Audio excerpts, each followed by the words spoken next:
Here we go. We're going to do a full draft grade on each pick and an overall grade at the end of the video for the Philadelphia Eagles. Get used to me saying out of Georgia because you're going to hear it a lot. Jalen Carter out of Georgia. They move up to get him at 9th overall. Probably the best player in the draft period if you're just watching the tape, not worried about anything else, just the tape, and they get him at 9th overall. I give this pick an A+ to start off, and the Eagles will only get better. With the 30th pick overall, they took Nolan Smith, who a lot of people had going in the top 15, top 20. I think this guy is so versatile on how he can kind of move around. He's athletic enough. He's small enough where you can blitz him in different ways. He can come off the edge. He can come through the middle. Nolan Smith is a special player, another guy part of that Georgia defense. I'm giving this pick an A-. They made a move and got back-to-back picks in round 3. With the first pick of round 3, they took Tyler Steen, who I think is a good offensive guard out of Alabama. He's going to already help a very good offensive line. I'm giving this a B grade. And with the very next pick, they took Sidney Brown, one of the Brown brothers out of Illinois, the defensive Brown brother. The other one's a running back. Both very good athletes, both very good players. I think this is going to kind of try to replace Bradbury in that secondary at that safety spot. I like this pick a lot. I'm going to give it a B.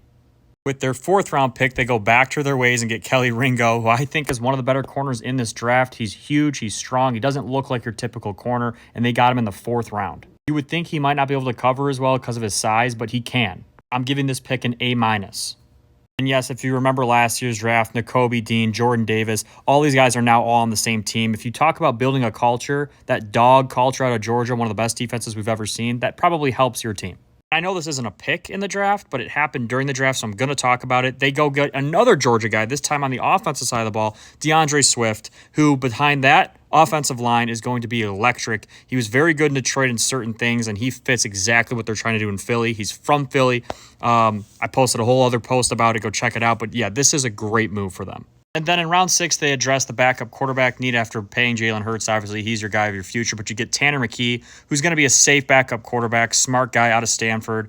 A lot of guys had him going higher than this, but I like this pick as well. I'm going to give this a C+.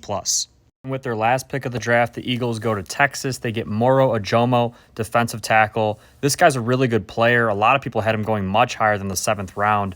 This surprised me that he went this far back. I'm going to give this grade a B+. I think he could be really good. Again, they just make their D-line even better. You go him with Jalen Carter and Fletcher Cox and Jordan Davis.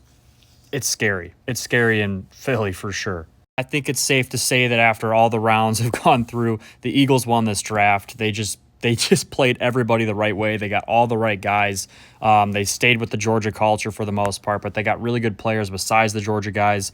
I'm giving their overall draft an A+, because they just executed it perfectly.